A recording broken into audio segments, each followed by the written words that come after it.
پاکستان تحریک انصاف کے جو کارکنان ہیں ان کے لیے یہ ویڈیو ہے کہ جس بات پہ آپ لوگ تنقید کرتے تھے پاکستان پیپلز پارٹی پہ یا پاکستان مسلم لیگ نون پہ یا دیگر جماعتوں پہ، آج آپ لوگ بھی وہی کر رہے ہو، یعنی کہ اپنے لیڈر کو اپنی پرانی غلطیوں کو ماننے کی جگہ، ایکسیپٹ کرنے کی جگہ ان کو ڈیفینڈ کر رہے ہو، ان پہ ڈٹ کے کھڑے ہو. کیونکہ یہ جو ٹاپک ہے یہ آج کل ٹرینڈنگ میں ہے، کیونکہ عمران ریاض خان صاحب جو کہ ملک بگوڑے بن چکے ہیں اس ٹائم، یہاں پہ ڈائلاگ بازی ٹکر کے لوگ اور یہ بلا بلا ملک چھوڑ کے بھاگ چکے ہیں. ایک بیانیہ تھا ان کے پاس کہ ہم ملک چھوڑ کے بھاگیں گے نہیں، یہ ہمارے پاکستانی ہیں، یہ ہمارا ملک ہے، وہ بھی ختم ہو چکا ہے اس ٹائم. تو ان کا جو آخری بیانیہ تھا وہ بھی فلاپ ہے.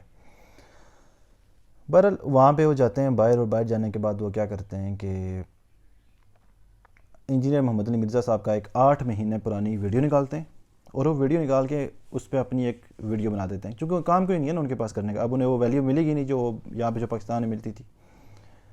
اس ویڈیو میں انجینئر صاحب نے تمام سیاسی پارٹیوں کو، ایون کہ آرمی کو، میں ان کی ریسنٹ پوڈ کاسٹ بھی یہاں پہ اٹیچ کر دوں گا تاکہ لوگ یہ نہ کہیں کہ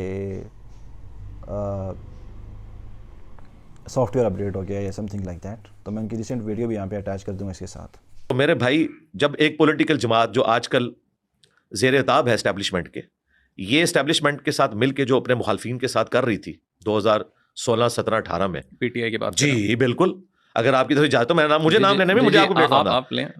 پی ٹی آئی نے جو اس وقت اسٹیبلشمنٹ کے ساتھ مل کے بدماشی کی، جو آج مرزا شہزاد اکبر نے ہمارے دوست وڑائی صاحب کو انٹرویو میں کہا ہے کہ شاید خاقان عباسی، مفتاح اسماعیل، احسن اقبال پہ ہم نے جھوٹے کیسز بنائے تھے. ٹھیک ہے، مان گئے نا. اور رانا ثناء اللہ کے ساتھ جو کیس ہوا تھا وہ تو اسی وقت ہی مان گئے تھے یہ سارا جعلی ہو رہا ہے. یہ اب لوگ مظلوم بنے ہوئے ہیں، یہ ظالم تھے. یہ ان کا حال وہی ہوا ہے جو کسی زمانے میں ہولوکاسٹ کے وقت میں یہودی مظلوم تھے نا، خدا گنجے کو ناخن نہ دے، آج انہیں ناخن ملے ہیں نا، اب انہوں نے اس جگہ پہ فلسطینی مسلمانوں کو پہنچا دیا ہے، اور ہٹلر کی جگہ پہ اسرائیل خود آ کے بیٹھ گیا. یہی ہوتا ہے. ٹھیک ہے، تو ان کے ساتھ بھی یہ ہونا تھا. ہم اس وقت بھی کہہ رہے تھے کہ یہ غلط ہو رہا ہے. میں نے حقیقت ٹی وی کو اس وقت انٹرویو دیا تھا کہ یہ جو کچھ کر رہی ہے نا اس وقت اسٹیبلشمنٹ، کل کو آپ بھی وکٹم بن سکتے ہیں. پالیٹکس سے ان کا لچ فرائی کرنا ختم کروائے. میں اس وقت بھی کرتا تھا، آج تو میں حق بجانب ہوں. میرے علاوہ کوئی ان میں سے یہ دعویٰ نہیں کر سکتا کہ ہم بڑے نظریاتی ہو گئے ہیں. نظریاتی تو ہم ہیں شروع سے. میں تو 2014 کے دھرنوں کے بھی خلاف تھا، حالانکہ 2013 میں نے پی ٹی آئی کو ووٹ ڈالی تھی. نظریاتی اس کو کہتے ہیں.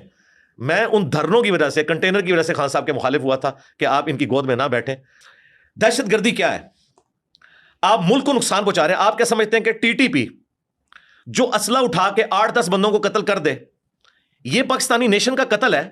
یا ایک جماعت منظم طریقے سے پورے ادارے کو اتنا رگڑا لگائے کہ یو کے میں، میرے بھائی 2 وہاں رہتے ہیں، میرے دوست وہاں سے ہو کے آئے ہیں، یہ جو کچھ وہ کمپین چلا رہے ہیں فوج کے خلاف، اس فوج کے خلاف جس کے یہ بغل بچے رہے ہیں، مجھے اس فوج کے ساتھ کبھی کوئی ہمدردی نہیں رہی ہے پالیٹکس کے پوائنٹ آف ویو سے. میں سمجھتا ہوں کہ پاکستان کی تباہی کی وجہ یہ ہے جو انہوں نے سیاست میں لچ تلا ہے. میں اس وقت سے کہہ رہا ہوں جب یہ گود میں بیٹھے ہوئے تھے. مجھے کوئی یہ نہیں سکھا سکتا کہ میں اینٹی اسٹیبلشمنٹ ہوں، میں ہمیشہ سے ہوں.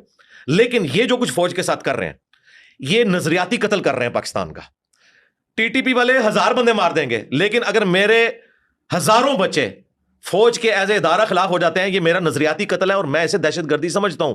انہوں نے تو ابھی یہ ٹویٹ کیا ہے نا، میں اس سے پہلے سمجھتا ہوں کہ نظریاتی دہشت گردی ہے اگر پاکستان کی فوج کے حوالے سے ایز اے ادارہ یہ کام کیا جائے. اور یہ ایز اے ادارہ ہو رہا ہے. میں آپ کو ہمارے لائیو سیشن میں میرے اسٹوڈنٹس آ کے کہہ رہے ہیں کہ جی والد صاحب نے جو ہے وہ کروایا تھا بھرتی اس میں کیڈٹ کالج میں، میرے اپنے بچے کا کلاس فیلو ہے، کیڈٹ کالج چھوڑ کے آ گیا ایک اس لیڈر کی محبت میں کہ جس کا پتہ نہیں کیا ماضی ہے، مستقبل اس کا کیا ہونا ہے. یہ جو نفرت ہے نا، اس لیول پہ نفرت نہیں جانی چاہیے. پی ایم ایل نے بھی تو یہی کیا. میاں صاحب کی گجرات والی تقریر بات یہ ہو رہی ہے، اگر آپ نے یہی بات کرنی ہے نا تو پھر میرے بھائی یہ ٹاپک ہم نے ڈسکس ہی نہیں کرنا. اس کی وجہ یہ ہے کہ تم لوگوں نے دعویٰ یہ کیا تھا کہ ہم نے یہ ایک بندہ ایسا لانچ کیا ہے جو بڑا پرہیزگار ہے.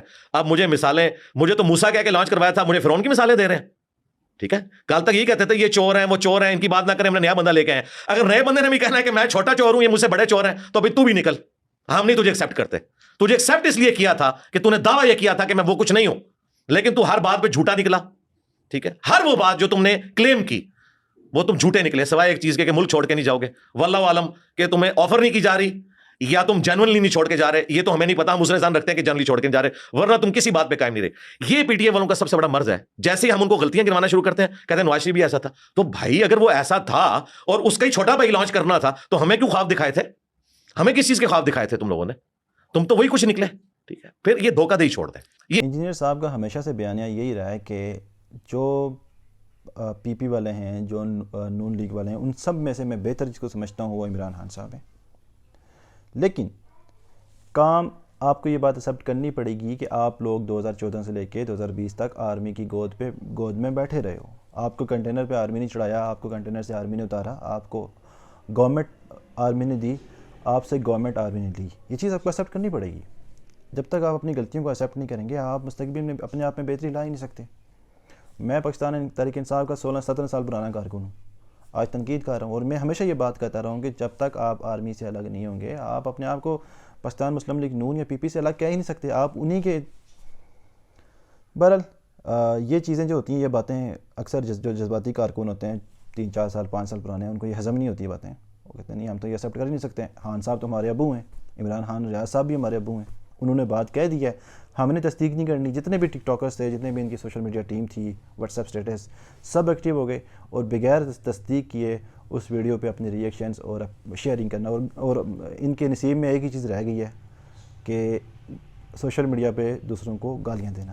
That's all. اور ہمیں فرق نہیں پڑتا گالیوں وغیرہ سے, ہماری الحمدللہ تربیت ایسی نہیں ہوئی. لیکن کہنے کا مقصد یہاں پہ یہ ہے کہ ایٹ لیسٹ پاکستان تحریک انصاف کے کارکنان جتنے بھی ہیں, جو سوشل میڈیا مینیجرز ہیں, کوئی بھی تمہارے پاس ویڈیو آتی ہے تو اس کی تصدیق کر لیا کرو. عمران خان ریاض صاحب کوئی فرشتے نہیں ہیں, ان سے بھی غلطی ہو سکتی ہے. اب پاکستان تحریک انصاف کے جو بھی کارکنان ہیں جن کو بڑا مسئلہ ہو رہا ہے اس ٹائم, میں ان سے کچھ سوالات کرنا چاہوں گا کہ کیا 2014 سے لے کے 2020 تک تم آرمی کی گود میں نہیں بیٹھے رہے؟ تمہیں جو گورنمنٹ ملی تھی وہ آرمی نے نہیں دی تھی, تو سب کچھ تم وہی کرتے رہے ہو جو پاکستان مسلم لیگ نون اور پاکستان مسلم لیگ. یہ جو ابھی انتقامی کارروائی جس سے آپ کہہ رہے ہیں کہ زیادتیاں ہو رہی ہیں ہمارے ساتھ, نون لیگ ہمارے ساتھ آرمی زیادتی کر رہی ہے, کیا یہ انتقامی کارروائی کسی اور پارٹی نے شروع کی تھی؟ یہ شروع کرنے والے کون لوگ تھے؟ یہ ٹرینڈ, یہ کلچر پاکستان میں کس نے لایا تھا؟ تو بہت سے سوالات ہیں, بہت سے سوالات ہیں. کیا آپ میں سے آپ کے کسی لیڈر نے, کسی اینکر نے, یا کسی بھی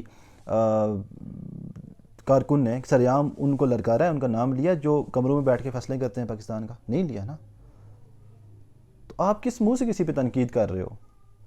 میں ہمیشہ یہ بات کہتا ہوں کہ آرمی پہ تنقید کرنی ہے آپ نے تو آرمی میں ان لوگوں کا نام لیں جو لوگ یہ کام کرتے ہیں. آرمی میں ایک بندہ بیٹھا ہوا جو کل آرمی میں آیا ہے, جو بارڈر پہ کھڑا ہے, آپ اس پہ تنقید کر کے کوئی بڑا کام نہیں کر رہے. اس نے تو وہی فالو کرنا جو اسے آرڈر آنا ہے. تو ایک پورا ادارہ بن کے کسی دوسرے ادارے پہ تنقید کرنا غلط ہے. ان لوگوں کو کرٹیسائز کریں, ان لوگوں کو سامنے لے کے آئیں جو لوگ یہ کام کرتے ہیں. پورے پاکستان تحریک انصاف میں کوئی ایک بندہ بھی ایسا نہیں جو یہ کام کر سکے. تو بھائی کس منہ سے دوسروں پہ تنقید کر رہے ہو؟ جو سچ, اگر کسی بندے نے تمہارے بارے میں سچ بول دیا ہے تو اس کو ہضم کرنا سیکھو. مانو کہ یہ ہماری غلطی ہے, ہم نے ماضی میں یہ غلطیاں کی ہیں, فیوچر میں ہم کوشش کریں گے یہ غلطیاں نہیں کریں گے. That's it. اتنی سی بات ہے. لیکن اس کے بدلے میں کیا کرنا, ہم نے نا بغیر تصدیق کرنی ہے, لوگوں کو گالیاں دینی ہیں. کوئی پاکستان تحریک انصاف کا بندہ اگر میرے ان سوالوں کے جواب دے دے, جو ان لوگوں سے سوال کر رہا ہوں جو لوگ اس ٹائم تنقید کر رہے ہیں, تو بھائی اپنا خیال رکھیے گا. اللہ حافظ.